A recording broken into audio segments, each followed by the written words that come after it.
I am sorry about that. You know what? I am going to go back to the beginning and hopefully do that quickly. Um, I apologize. The mic was not on there. Again, my name's Fred Amrine. Sorry for the confusion. I'm a family financial planner, and as I said, with what makes me unique is that I cover from saving for college all the way to student loan forgiveness. We have a piece of software that we're going to see pieces of tonight called EFC Plus. And I also have a book called Financial Aid and Beyond, Secrets to College Affordability.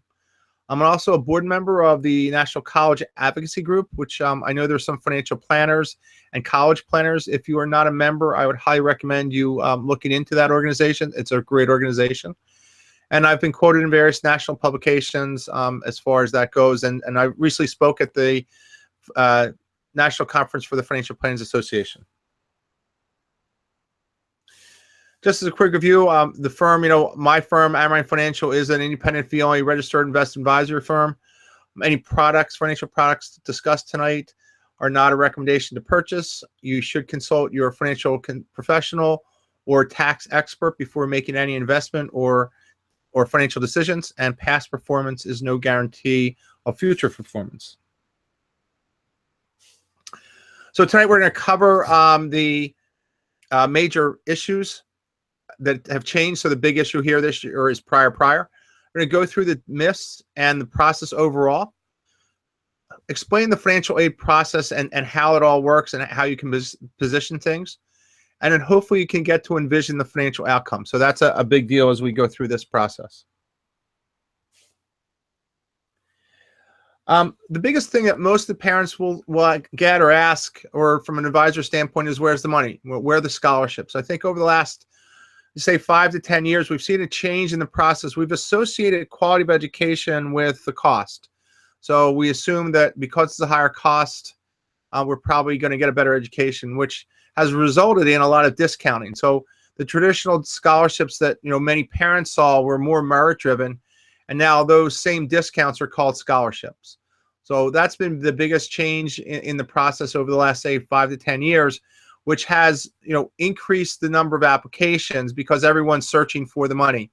So when you go to those admission days or you hear the financial aid director speak, they're going to tell you need to apply, and we have plenty of financial aid, which sometimes can create a false sense of hope that the schools have all this money to give you and that you can come. We're going to show you some of the things today of how that's really addressed in our system, and hopefully you'll get a better insight of what's going on. It's also a very stressful time as you go through this process. That comes from a variety of places. It comes from the parents, it comes from the family, it comes from other students, it comes from the schools, and it comes from the colleges. So again, trying to manage that, and now with it becoming more and more expensive, I think we need to be more aware of that whole stress and looking at the outcome. And I think that's what we try to get our clients to focus on, is the outcome. I think there's a shift that we also have to realize more and more careers require postgraduate studies. And we have to envision the child's life at age 25, the quality of life, which would include, employment opportunities, income opportunities, what type of lifestyle they want to live. Does the job require a lot of travel? What's the availability? How hard it is to get those jobs? All going to be part of that as you go through the college experience, that you have a favorable outcome at age 25. How much education do I need? Who's going to pay for that?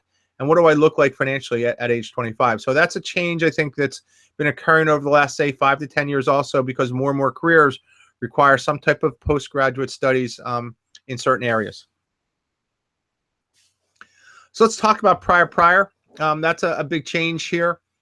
With prior, we're seeing it started last Saturday, actually, or Saturday a week ago. And so that has made a big change. So we're going to use 2015 taxes. It's also called early FAFSA. And it will use 2015 taxes, which is why it's called prior. So it will include both the W-2 and tax return. So it's going to be able to bring in the tax information that is probably the most confusing part of the FAFSA form, on what information they're looking for. And hopefully you'll be able to use the data retrieval tool, which will link the IRS system to the FAFSA system. And when you have your FSA ID, and so the FSA ID is your electronic signature and password to get into the system. So if you're a current senior parent, your child will need an FSA ID, and you as the parent will need the FSA ID to sign the FAFSA and sign your promissory notes going out. So it's highly recommended you get that now. And so that will let you utilize the IRS system and the FAFSA system through DRT as you go through and complete your FAFSA. The goal of the Department of Education was to simplify this process through that. It's going to be interesting to see. We're already starting to see some issues with inconsistencies. Again, this class will see the first change here again. And again, we're just starting to see those issues where, exemptions and tax filing changes and all those type of issues where there's inconsistencies from what your taxes look like in 2015 to what your lifestyle looks like in 2007 and 2016 going forward. So again, we're using 2015 taxes as the base. What the biggest change though is we're going to see is how things got moved forward. For your sophomore parents, they have until 12/31 of this year, and anything after that is their base year for financial aid. So 2017 will be the tax year that the sophomores will be facing. So again, in the past, we had more time. It was closer to your decision. This will make a big change, and where more advanced planning will need to be done. And there's more of a disconnect on the financial side, from my standpoint, to the current process. So that is a big change for many. If you're a high school parent or a high school guidance counselors, we have quite a few of them online today. They will have to start earlier. So again, communicate that out to your clients and friends. Here's what they have to do this year for submitting the FAFSA. So students and parents will need an FSA ID. To log into the FAFSA system, you're going to use the student's FSA ID. There's the website. You'll complete the financial information or the personal information, and hopefully DRT will work. If you have an amended return, or you're in a repayment program, or you have a very complicated tax return, or you just recently filed, there may be some people that still have not filed. The extension expires on October 15th. So you may have some issues there if it hasn't processed through. So there's a few reasons why it may not work. If that's the case, you're going to have to get your tax transcript, which is going to require a little more work for you, but that will be a big change. Hopefully the DRT system will work for you. When you go to the DRT system in that part of the FAFSA form, you'll have a bridge that's going to cross you over to the IRS system.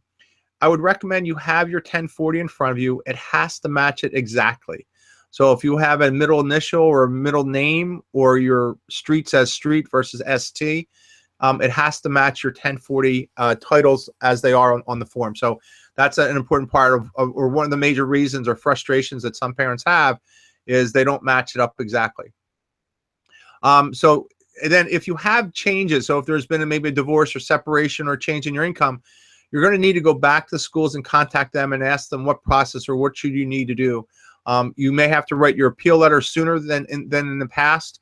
If you do have to do them, keep them short. Remember who the readers are, and try to include numbers. So if you've lost your job or something like that, put in the amount of income that it is going to change from 2015 to what it currently is. When that happens, you're going to probably have to do some type of verification of the change. So a layoff notice, or reasons or divorce papers that show that change. And then what I'm expecting is they're probably going to ask for your most recent taxes as they go through verification, so they can make what's called professional judgment. I would also highly recommend that you check the deadlines as you go through the process. So that will be very, very important. Just want to go through some of the myths that are out there and half-truths. I'm going to qualify for aid, or I'm not going to qualify for aid, so I shouldn't complete the FAFSA form. I recommend that everyone completes the FAFSA. We just had a great blog article on the reasons why everyone should complete the FAFSA. For your high net worth individuals, I still think it's important that you do it. It has to get into your debt structure and cash flows, and also tells the schools you have an ability to pay. So I would recommend that everyone complete the FAFSA, no matter what your financial conditions are. Take all the assets out of your child's name. We're going to see how that works. That is not true also.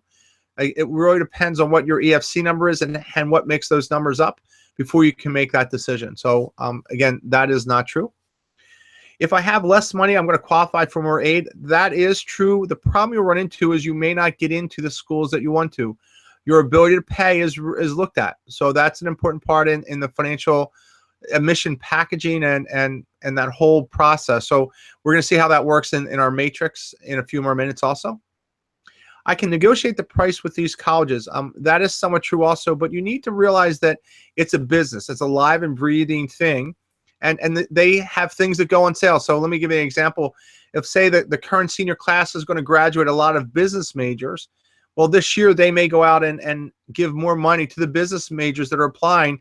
And even though your child may be smarter or whatever, you may not get as much money because that child applied to business and your child applied to sciences. So just be aware that we have a tendency to generalize things.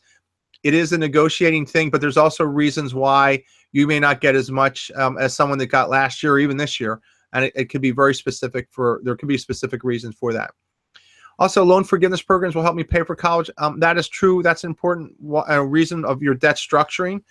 But those rules are very specific, and you need to really look at that.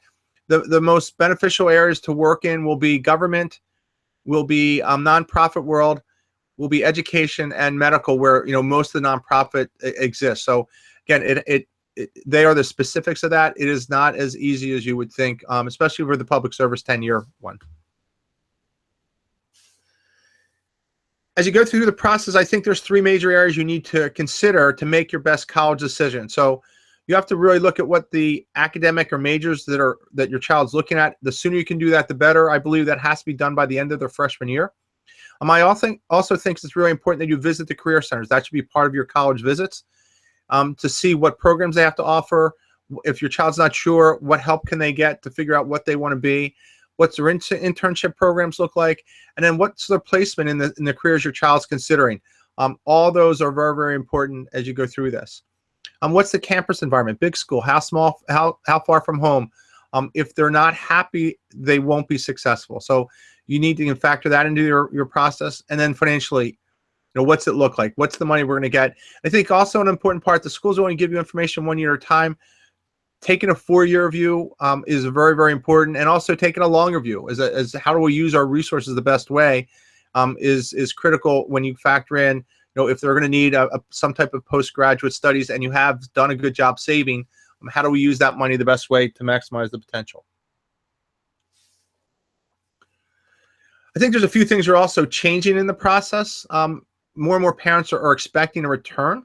So they are getting to be better shoppers and looking at that. The schools are very detailed on what they have, but there's an expectations now, I think, on what's the return of this major expense. I think also as you talk to the 25-somethings, which we do the loan repayment side for, there's an increased dissatisfaction. We have a tendency to follow our dreams, and that's what we hear, which I agree with to a certain extent. There's also has to be a function of following your dreams with the right opportunity. So I know I want to be a certain, a football player or an actor or whatever it may be. That sounds great, but there has to be a sense of reality, and you have to have discussions about that. So that's an important part in that process. Again, focusing on what your life looks like beyond college, and how hard those jobs are to get. So I think that's an important part. Also, the admissions and enrollment management. This is the complexity. So a lot of times we'll hear the school, oh, we're need blind. Well, that's the admissions office telling you that story. So, they may put forward the best class because the school is looking for certain demographics. They're looking for first generation, legacy, distance from, what state they're from, what type of background they're from. All of that is important, trying to create that perfect class. Also filling in the seats with the majors they're looking for, but also their ability to pay. So that's where you're going to see this matrix, and enrollment management pulls that together. So the admissions office is putting their best class forward. At the same time, the business and financial aid office are trying to put it so it will generate the revenue they need to stay in business. I think also another big issue that our children are facing is they're competing in a global economy, which is very different than most parents faced when they first got out of school. So it's not just the manufacturing jobs that are leaving, it's the accounting jobs, it's the doctors that are leaving. So they're educated careers that you would think those jobs should stay here, but they're also moving globally back. And then again, cost and debt is rising. We have $1.3 trillion of student loan debt, and it's affecting over 43 million people. So how we make our decisions is becoming more and more important. where do you get your source of information? So the high school counselors really will stay away from the financial aid part of this. Again, we're just talking about the financial aid side tonight. So they will typically bring in someone. Again, they'll usually bring in someone either from the state or from a local college. Most times they're just going to talk about the financial aid process, filling out the FAFSA form. They're not going to be able to give you the strategies. Your college admissions people, most of them are the salespeople for the organization. As I said, we talked about the colleges being a business. Well, they are the salespeople. The financial aid officers it'll be very interesting to see how they work this year, but they are overworked in many cases. And they can only tell you part of the story. So when you look at the personal financial planning side, should I take a home equity loan versus a Parent Plus loan versus a private student loan? They really can't give you a good answer because that leads into giving personal financial advice. So they only can stay down really on the educational side. And so the Parent Plus and a private loan are the only things they can really console you on. Then you have the two groups in the college planning area. One, you have the academic advisors. There are some people who do both. And then you have the financial professionals. And in that case, those people are, you need to be careful. I would highly recommend, if you're working with a financial professional, that they are a fiduciary. So they have to act in your best interest, understand how they will be compensated. And if they do recommend some type of life insurance or annuity, that needs to be part of your entire financial plan. If it's purely a college plan solution, you need to be very, very careful. So I'm just recommending that. That's been the history. And you just need to be more conscious of that situation. And then every school has its own net price calculator. That information will vary greatly by school. Some schools do a very good job of maintaining that information, and some schools really don't do that well at all, and the quality of those calculators can be very discouraging. So as you go through this process, a big thing here also is your expected family contribution is knowing that financial aid is just not the EFC. It goes way beyond that. So understanding your positioning, how that will change over the 4 years, can make a big cost difference and value difference in selecting your schools. There's a whole set of tax saving strategies and credits that are available. Again, understanding the details of your tax return. Your college selection, how good is the gifting policy? What's your academic strength at that school? Can you get more merit money? There are all critical issues that hopefully a college planning professional or your high school guidance counselor can help you create that best list. How you structure the debt, understanding their cash flows. That is all very important because that's going to lead into your loan forgiveness options and your loan repayment options. And legally, who's going to be responsible for paying that back? So that's becoming more and more important since more and more families need to finance a larger part of education.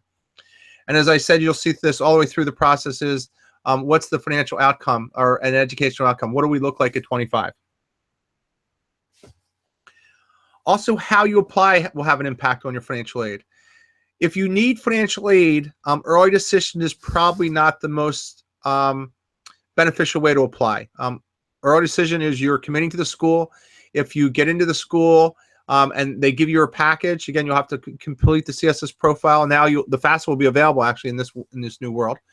The schools are typically not as generous for early decision students if you're the average student. Early action does not have that committing form or that commitment restriction. So again, you can apply if you get in. You don't have to decide right there, where early decision will, and so that's an important part.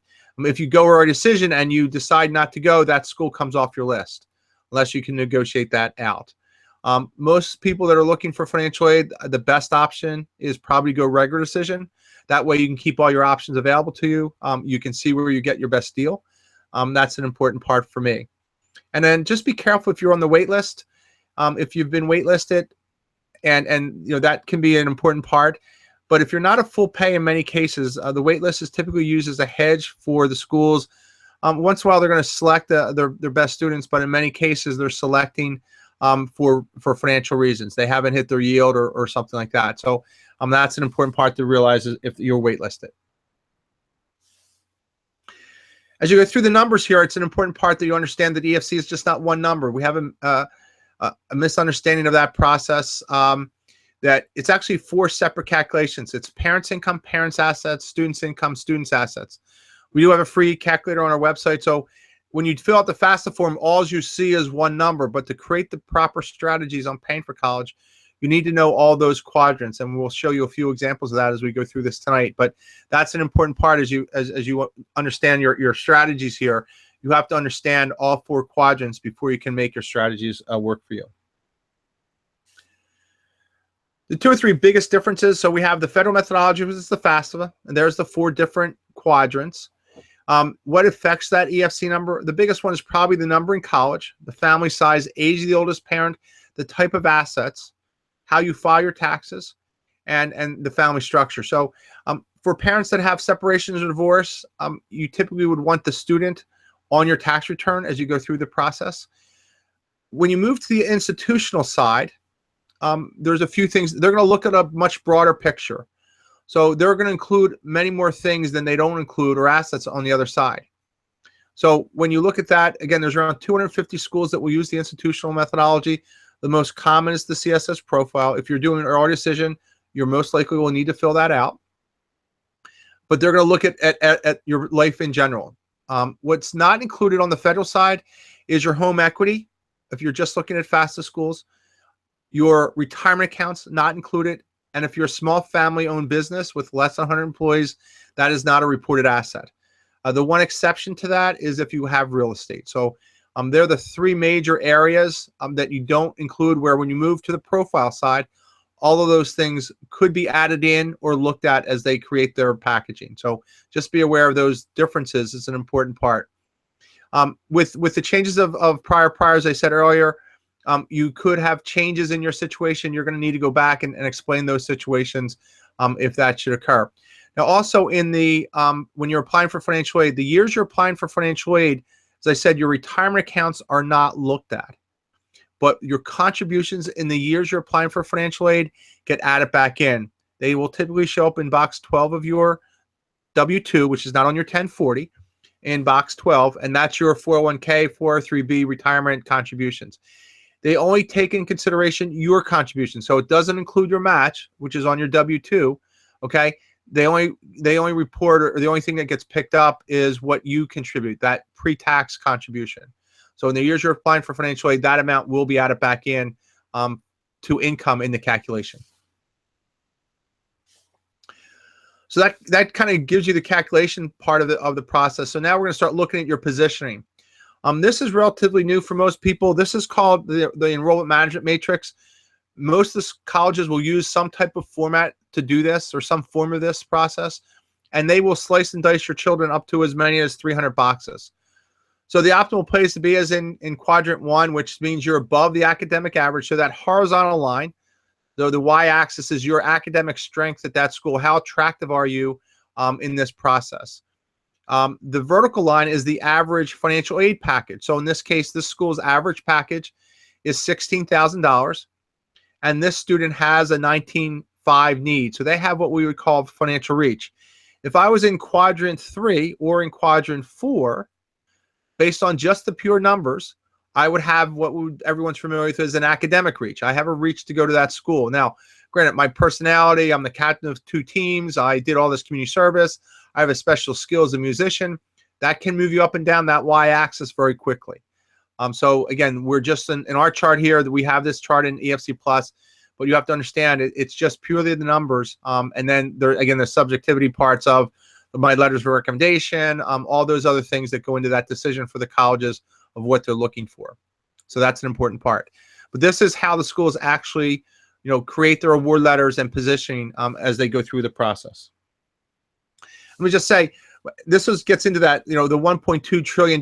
If we were, looking and say at this school we had our need was $32,000, the distance from that vertical line makes your probability of getting the money you need less and less, unless you're that great student. What we have seen over time using this methodology is if you're just an average student and you have higher need, and again you're just average, the school typically will give you about the average. So that, again, this helps you create a better list and go through that. Just a quick review of how the numbers work. So I have a $20,000 school. We're going to just use the federal methodology. By completing the FAFSA, I get an EFC of 25,000. It will be the same at both schools. And again, on the federal methodology process. And at the first school, just by completing the FAFSA, even though I don't qualify for need-based aid, but because I did my FAFSA, I will qualify for the Stafford loan. In school 2, I will qualify for need.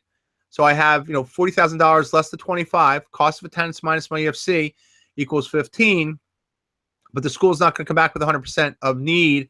They're coming back with a package of 12, and within that 12, we're going to probably see the 5,500 of student loans, and then we're going to see maybe some work study and some free money. So it all depends on the financial positioning at that school, and how much they want you. Okay. So this is where we start getting into how we handle with EFC Plus and why we think it's important to do a 4-year analysis. So in this case, you can see this student applied to the school. The parent's EFC is $43,000, and they don't qualify for much aid because the school's not that, it's about a $55,000 school. And now what happens, though, in years 3 and 4, we qualify for a lot of gift aid, and that's because we have a second child coming on board. There's a 2-year difference. So just as they're structured in high school, will be the same financial position you have in college. So this is an important part of making or finding your best value by doing a 4-year cash flow. We're going to see some other things here. So again, we're trying to create a what. The schools will only give you information 1 year at a time. But if this is the best school for you and you really want to go here, this is why doing the 4 years becomes much more important in your decision process. So the first thing is we're doing a what here. And now we're going to go to the how, which there's not any systems I'm aware of that does this for parents, is that this family has $25,000 saved. They can afford $10,000 per year. And by year, this is what our shortfall is. So they're going to either have to increase the amount they can contribute, or they're going to have to borrow this money. So this gets into the debt structuring that we've talked about throughout the program of structuring the best way that's going to, maximize the repayment options and maximize the legal liability of the loan. So again, this is an important part. So in our process, in the EFC Plus process, we provide, I think, a better what, and we're going to show a better how. So here, as you can see in this process, this is what our plan looked like as we build our list with this information. That's the same numbers we just saw above us. This is what the plan numbers look like. But now this student, because of the list that was created, received a $19,000 scholarship. So you can see here that we don't have that big jump up in years 3 and 4 as we did in the past, because this child received a merit scholarship worth $19,000, which now made this whole school much more affordable from our initial view. So this is where the expertise of the college planner comes in play, the expertise of your high school guidance counselor, to help you build that list with the information based on your child's academic abilities and the school and the fit that they're looking for. So this is all very important, and this again helps you make a better decision. So when we did our plan, that school may have not looked very attractive, but maybe someone knew that they were going to qualified for maybe a $15,000 to $20,000 scholarship, and now they received it, and now we can make a decision on a much better financial aid package over the 4 years. This is assuming they're going to get the financial aid that they need, or the academic progress they need to maintain, such as a certain GPA or things like that. And as you can see here, the how, again, we're giving you a better how. You see how the 25 on a planning basis was used up in the first year. And now the system converts it out on an actual basis to what we've received and making a better decision.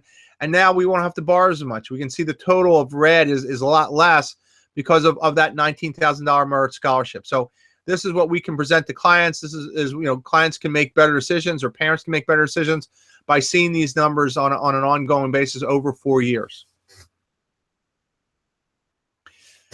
Just want to show you some other reasons why the 4-year analysis is important. So here the system does a front load. So if the school gives you, say, need-based scholarships, and now what we do behind the scenes is compare that to the school's historical average. So this gives the client the opportunity, or you as the advisor, to go back to the school and say, hey, we really got a great deal, which sounds really good, but am I guaranteed this money in the upcoming years if my EFC number stays the same? So if that's the case, some schools will commit to that, some schools will not, and then you're at your own risk when you make that decision. Again, you may want to make that risk or take that risk because it's the right school for a variety of reasons, but at least you realize that there's a chance that you may not get as much money in the following year, which could make it a little more expensive than you initially thought. Again, we're trying to prevent the 30 to 35% of transfers, which results in delayed graduations. It just cascades out. Here's the other problem we see. is why we do the 4 years. In this case, they had an older first child. They had a freshman and a senior, okay? And once that senior graduates, if the package was need driven, they would have a problem in the outer years. So, again, the schools will only give you information 1 year at a time. If that was all a need driven award, the system will now handle that by handling the change in the EFC. So these are just warning signs by, most people just use the first year and make the decision on that. And what we're trying to look at this as a, $120,000 to $250,000 decision, and what type of analysis should we be using to get to those endpoints. So now we're just seeing those different things. How do we build our cost of attendance? Again, we just saw the pictures of, trying to make our best decision, but now going through the process. So building our cost of attendance, we need to include tuition and fees, room and board. The schools have moved to an a la carte method. So, your tuitions will vary greatly between room and board or the academic program. So the nursing program versus the engineering program could be very different tuition. So the EFC Plus system will let you customize that. The housing's the same way. They're in a suite versus the dorm versus the quad. All those things are relational. Books, personal expenses. What's not included in the process is the additional family cost. So if they go further away from home and now you want to go visit, that means a hotel stay and a whole bunch of other things that may go on top of that. That will not be part of the cost of attendance. So again, as you build your costs, make sure you customize it to yourself. Just want to quickly go through the different types of financial aid. So we have the need-based scholarship. We've kind of seen there. That's the cost of attendance minus our EFC. And if that is a positive number, then we will qualify for need-based aid, and the schools will meet a % of that. And a % of that will be gift aid, will be free money. Then you have the merit type aid, which is, mostly academic and athletic. And if you have a special talent you're bringing to the school, you may receive merit money that will be reoccurring each year to the student. Typically, there's some, you'll get a separate letter with the merit type scholarships require either you participate in activities or you maintain a certain GPA and things like that. Also, then there's self-help, which is your loans and work study. And I would just warn you about the scholarship scams and investment scams. If they tell you it's too good, it sounds too good, it probably is. So you just be careful there. And get letters maybe that, there's this presidential search or scholarship search that costs $200. They're going to find the perfect scholarships. Please make sure you investigate that. In many cases, they're just scams. As you go through how to finance this, there's a few things you need to look at. So this is another reason why you do the 4 years and do the FAFSA form. No matter what your academic or your financial position looks like, by filling out the FAFSA form, you will qualify for the Stafford or direct student loan. It's a progressive amount, and it can come in a form of subsidized and unsubsidized. Subsidized means the interest will be paid by the government while you're in school. And unsubsidized loans means the interest will be charged to the loan while they're in school. And they can change year by year depending on your financial condition. It's a progressive amount. So freshman year, it's $5,500. Sophomore year, it's $6,500. Junior and senior year, it's $7,500, assuming you're a dependent student. So it is a federal loan. It has some benefits on repayment and forgiveness. The next type of loan is a Parent Plus loan. This is also a federal loan. So the way the Parent Plus loan works, it's cost of attendance minus your financial aid package is what you now can qualify for a Parent Plus loan. So again, you need okay credit. It's not super credit, but you need decent credit. And that is a loan that's in the parent's name and legally the parent's responsibility. It does not qualify for the loan repayment options that the student has, or loan forgiveness in most cases. So just be aware of that. It is legally the parent's loan. Then you have the private student loans, which are loans that are in the student's name and there's a cosigner required. With a cosigner, you need to be careful. It's going to affect your debt to income ratios, which then could affect your credit rating as you go out. So if you're going to finance other things, it could affect that. Also, your home equity loans are an option. Again, when you start going into these alternatives, you really need to look at your cost of money. Is the interest going to be deductible? What's the best interest rate? All those things need to be factored in as you finance this more and more. And the proper utilization of the student loans is absolutely critical, and your resources to maximize the repayment options and forgiveness options based on what path your child's going to take.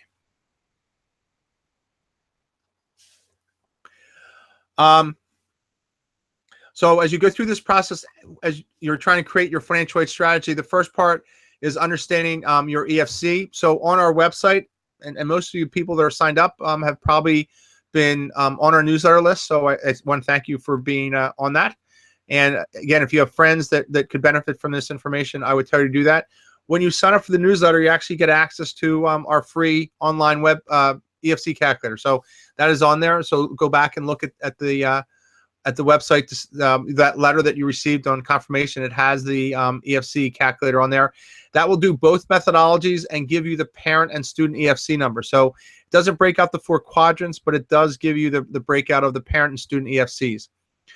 You need to understand how your cash flows and how to properly use your assets and debt to maximize your repayment methods, your loan forgiveness options, and the way your assets will be utilized. This would include grandparents and other things. Hopefully by tonight, you've become a more informed consumer by the explanations we've given you. And the whole goal is to help you. Our goal is to help clients lower their out-of-pocket cost. As I said earlier, that comes in a variety of ways. It's not just loan or EFC number. It's tax strategies and proper use of assets the best way and all those type of things. As we talked about multiple times, the focus is on the outcome. So by looking at this, we're trying to look at the outcome of education. And the best way to do that is, 1, graduate on time with manageable debt. So understanding how the debt is structured is very, very important. Again, I just want to thank you for joining us tonight. There's the tool, EFC Plus. That's the website. There's a lot of great free information out there. The blog, the information we're doing there, I'd highly recommend. We have a really great article coming out, I think, the later part of this week on time management, which is kind of a great way to graduate on time. And a lot of people don't understand how that works, but it'll be a really great worksheet that has some information on there. And there's 2 really good articles. One you probably saw last week was the FAFSA, but there's a really good article on the DRT system also there. So that, we mail out our newsletter once a month, but we probably blog about once a week. It's, you want to check the website out. That's a really great article on all the changes with DRT and the process that we think you should use to go through that. So I'm just looking here at some of the questions. Don't have any data. So everyone was complaining about the audio. I apologize for that at the very beginning.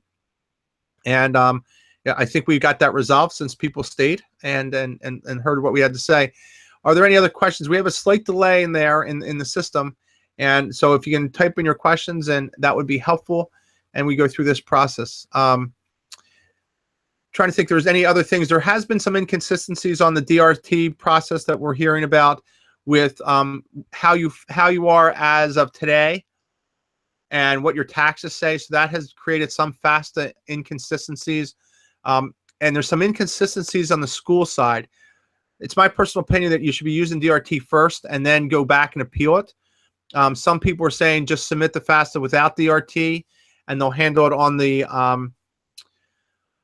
back end, with verification. And then you're gonna have to get your tax transcript. So you're probably gonna need your tax transcript anyway, but that's gonna require some extra work. And I think turning on the DRT and writing the appeal letter is probably a better solution, because then you won't need the tax transcript. Now, what will probably happen with that process is they're probably going to ask you for your 2016 taxes, which will be almost like another paper verification. They won't be able to use DRT there, but they'll be able to have backup to do what's called their professional judgment. So when they're making those adjustments, now, if you've had a situation where your tax situation for tax reasons, you're still going to file married and separate, or married and joint for tax reasons, it'll be interesting how the schools handle that, even though you may be separated. So someone's asking us, what is DRT? So DRT is the data retrieval tool that links the IRS system to the FAFSA system. So when you complete your FAFSA this year, this will be the first year where you log in and you get to the income portion of the FAFSA form. You'll be able to actually link it across. In the past, so in last year's class, what you would have done to get it done correctly is in January, you would have filled out a FAFSA form just with your estimated numbers. Then you would have gotten your taxes done as soon as you can and update it with the actual numbers. Once the taxes are done, hopefully that was done sometime in mid to late February. The schools would use that information to create their award letters, and then it takes about anywhere from 7 to 15 days, depending on the time of year, for the IRS system to transfer the information to DRT. So what happens there, that would have typically happened sometime in April or May, and your schools, the schools that were doing the verification, would have then looked at that information. Now with DRT on the front end, the flag's going to be set at the beginning, unlike last year it was set at the back end. So there's a change in the process. It's going to be interesting. A lot of schools are sitting and waiting this year. It's my anticipation, we talked about this in one of the other webinars, is that I think next year we're going to see a lot more chaos, because schools, one, will react to the prior, and schools will react to their award letter process. Under the new process, we've heard some schools, if you have your application in and you have your FAFSA completed and submitted, they're going to be able to award admissions and award letters in November. So that's also going to change our early decision. So there'll be a lot of changes over the next 1 or 2 years or 3 years possibly, between all the standardized testing and things like that. Just another quick thing also, I want to bring up to you some inconsistencies on SAT. Probably most of you are aware of that. But this year with SAT, with the SAT scores, when you took your tests, your scores could have a slight slope in it. They could be higher. You'll need to convert them. The schools are using the old numbers because they have to wait for the class to enroll. So you're going to see a delay in that. So be careful if you're new, if you've taken the test in March or May, and your test scores, or maybe you're going to retake them again this fall, your test scores could be elevated a little bit, and you're going to use those numbers. You actually have to go out to a tool on College Board and convert that to the old method to compare apples with apples. So just be aware of that. Not everyone is aware of that. So someone's asking about putting in their FAFSA, so they were on a tax extension. So that's a great question. Yes, if you are on an extension, you haven't filed your taxes, or even if you have recently, I have a few clients that just filed them in the last few days, DRT will not be available right away. So you're probably going to have to wait anywhere from 5 to 20 days before it processes through. At that point in time, then you could submit the FAFSA. You could put in an estimate, so you could do it manually, and then wait a few days, or wait until the end of the month, and then turn DRT on. So that is an alternative to the process and will work. Again, hopefully the DRT will work for you in that sense, and you get it to work. Again, it has to match exactly. So again, take out your 1040 and make sure it works for you. Okay. I think they're all the questions that I can see. Someone's still asking about DRT. As I said, DRT is the data retrieval tool that links IRS to the FAFSA. And when you get to the income section, that's where you're going to need, the parent will need their FSA ID to cross that bridge over to the IRS system. And that's where you need your FAFSA, you need your FSA ID before you start the FAFSA. Sometimes that will take 2 or 3 days before it gets approval. It does a process through the Social Security system to validate your numbers. Okay. I think that's it. But I just want to thank everyone for joining me here tonight, and please sign up or pass along the EFC newsletter, or have them sign up, or the website.